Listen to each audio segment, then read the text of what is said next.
Eu acho que é exatamente isso que estou a dizer. Era que, no fundo, foi um exercício, ou essencialmente sobre ele mostrar como se via no palco mundial, como ele encarava a atenção que estava a receber, se de facto estava a ter atenção suficiente.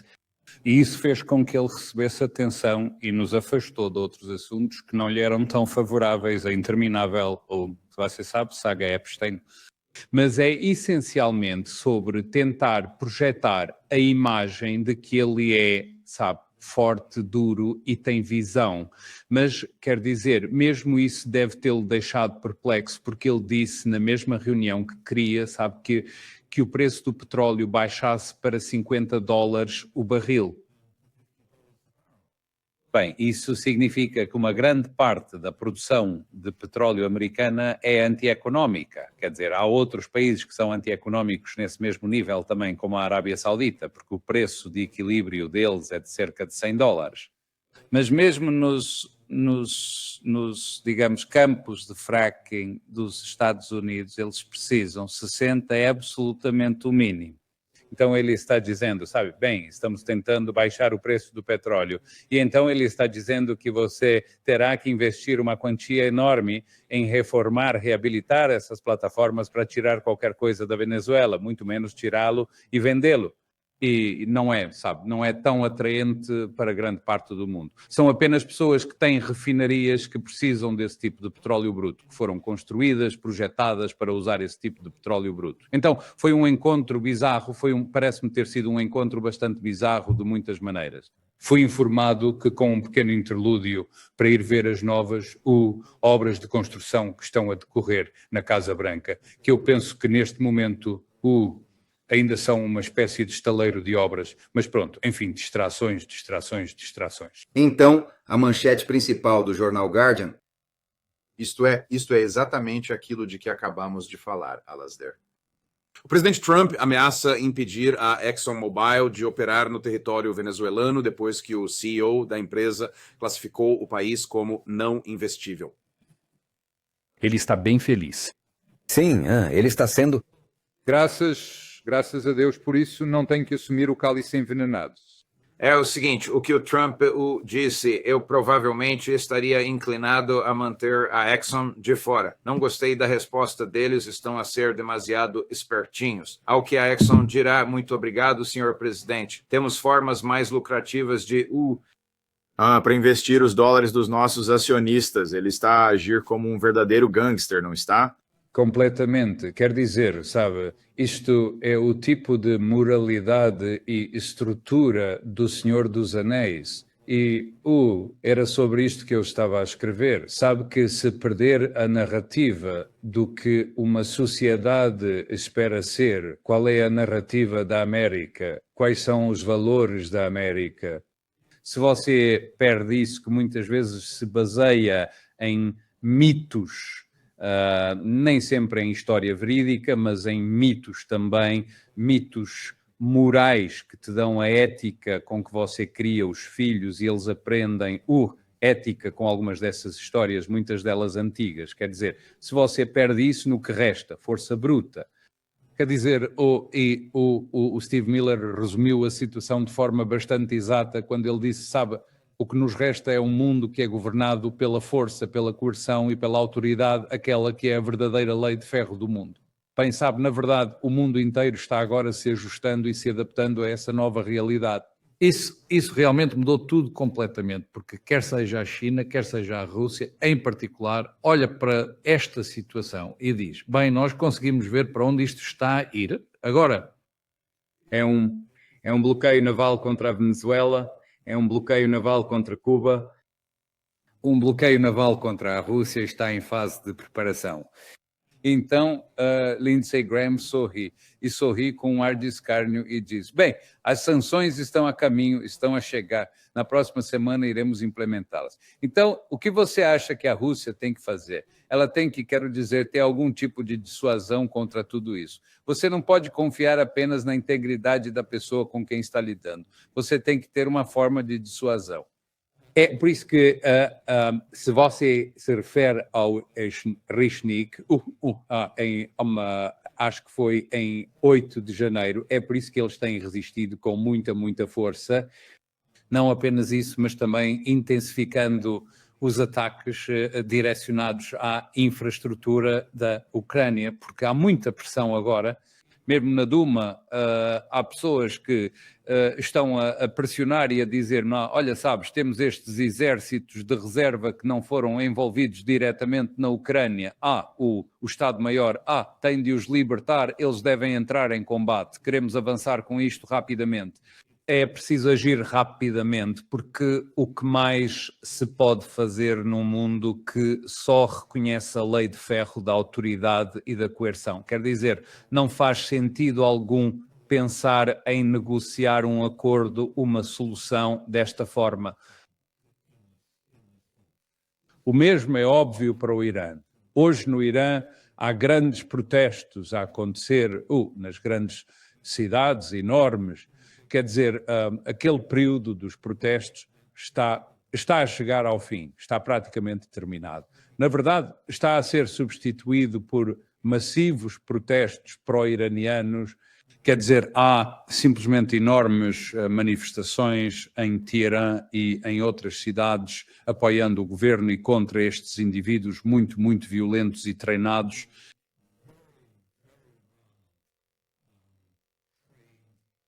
Ordenadas, coagidas milícias que vieram para o Irã sob direção externa e estão causando, muitas mortes das forças de segurança e também de pessoas comuns, mas agora parece ter passado do seu auge, está em declínio.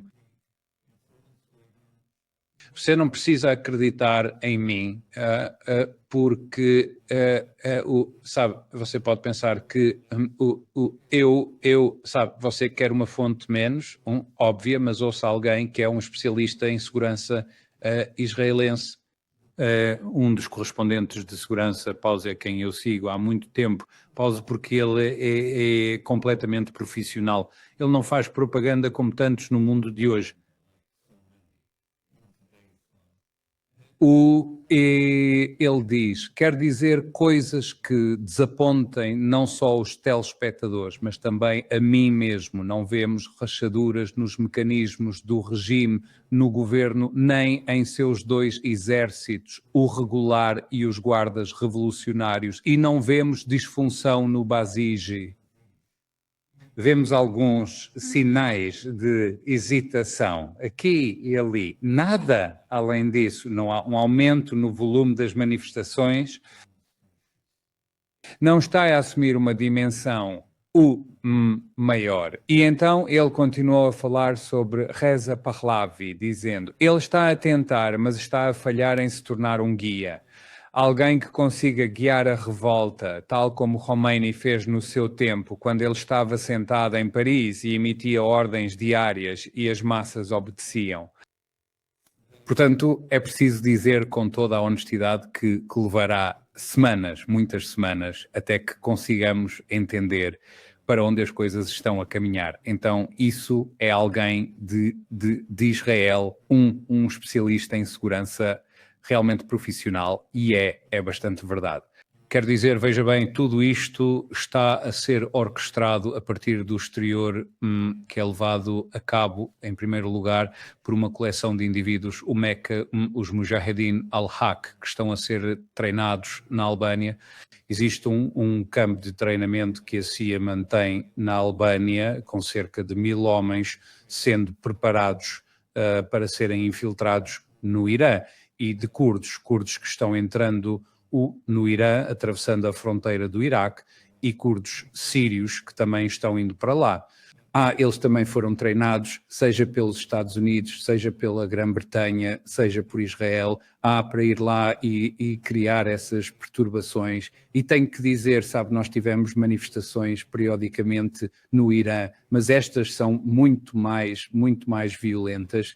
Há aqui a acontecer uma espécie de modus operandi que lembra o Maidan. Quer dizer, já vimos isto e conseguimos ver perfeitamente o que está a acontecer. O que eles fazem é, eles escolhem um indivíduo não um manifestante, não um membro do governo, mas sim uma pessoa completamente aleatória. E depois batem-lhe com muita força.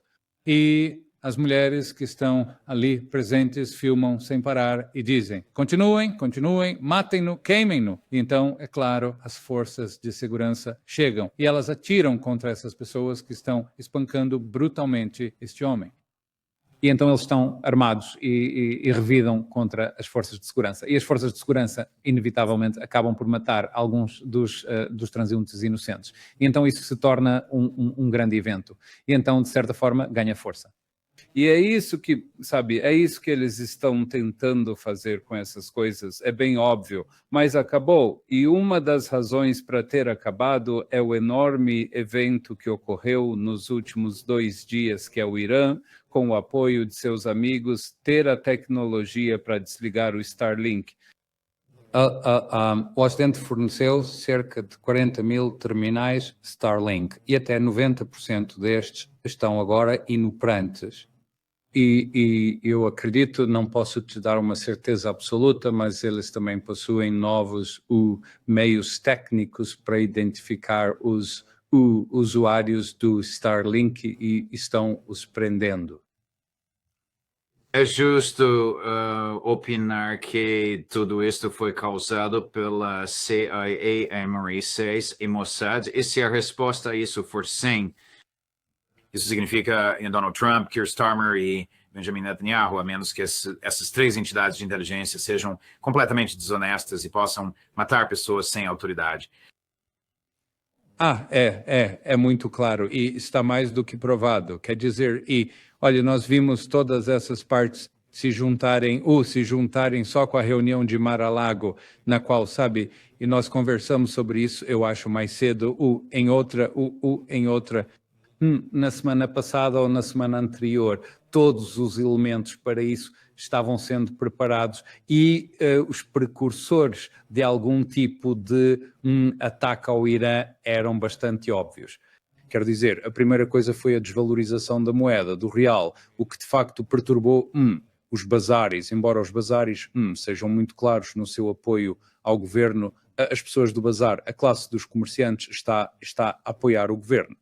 Porque em Dubai não é complicado. Não? A CIA realiza algumas das suas operações de lavagem de dinheiro por lá. É uma zona de tráfico de drogas. Pode-se negociar em criptomoedas ou ouro em Dubai. Então é muito fácil vender o real. Mesmo que não os possua, pode vendê-los a termo e assim criar uma crise na moeda. Vimos isso acontecer muitas vezes contra a Rússia.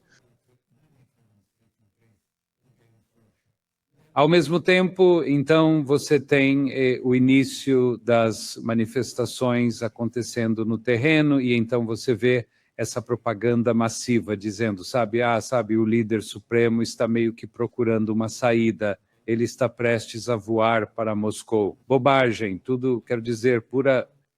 A grande maioria dos filmes que estão a ser lançados e que vocês estão a ver, muitos dos vídeos são, na verdade, completamente falsos ou estão a simular situações, a tentar fazer parecer que pessoas que estão a manifestar-se em apoio ao governo estão, na realidade, a protestar contra o próprio governo.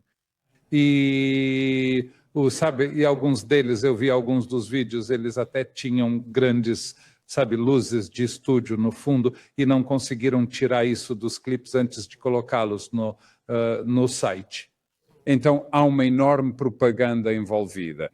Mas parece que está a diminuir. As grandes manifestações a favor do governo, com milhões de pessoas, e os azeris estão se juntando. Os azeris estão tendo um enorme... Portanto, não é apenas uma única etnia que está envolvida nesta questão, de modo algum.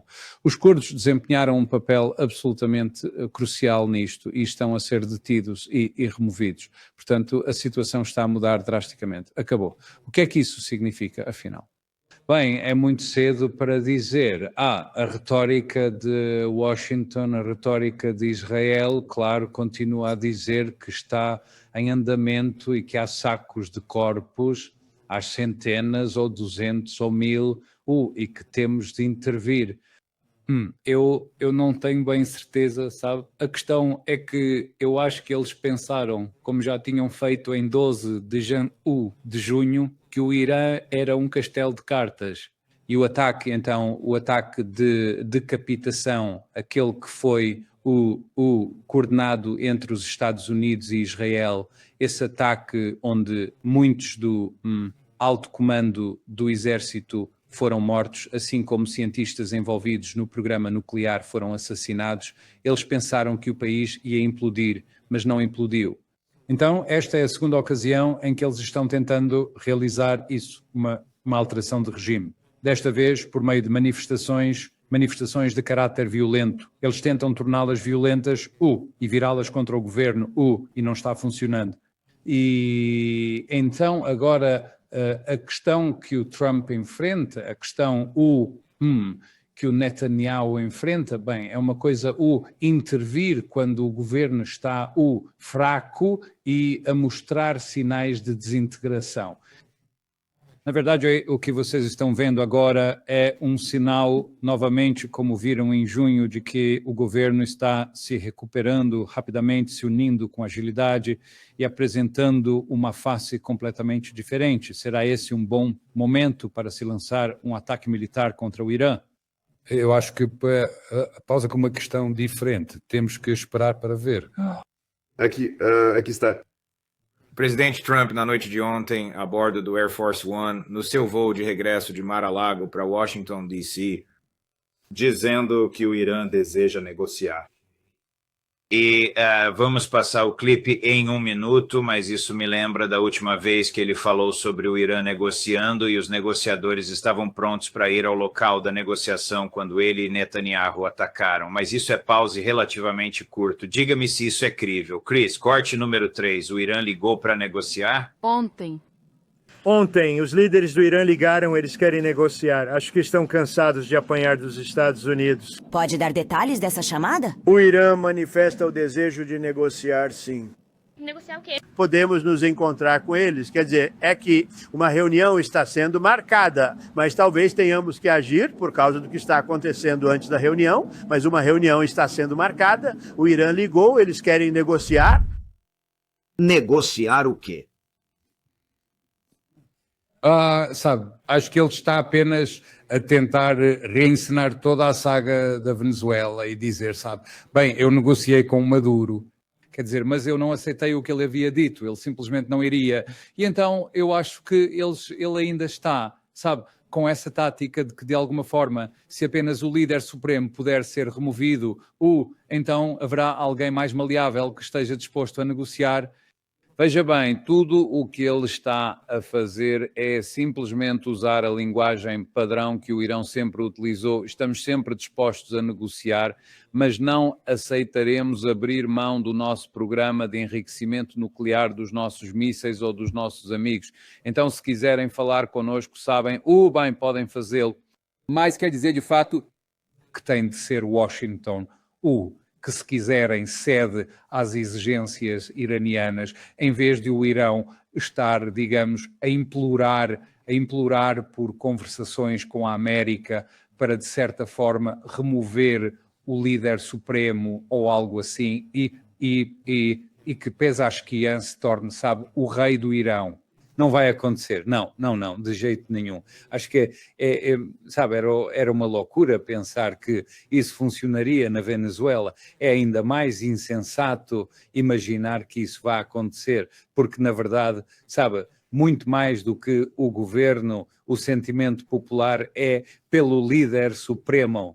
Vimos que, na sequência do ataque de junho contra o Irã, e isso é bastante evidente agora, todos estão a gritar e a dizer, quer dizer, são todos estes protestadores. Se você olhar os vídeos do que está acontecendo em Teherã agora, eles estão a gritar, foda-se Trump.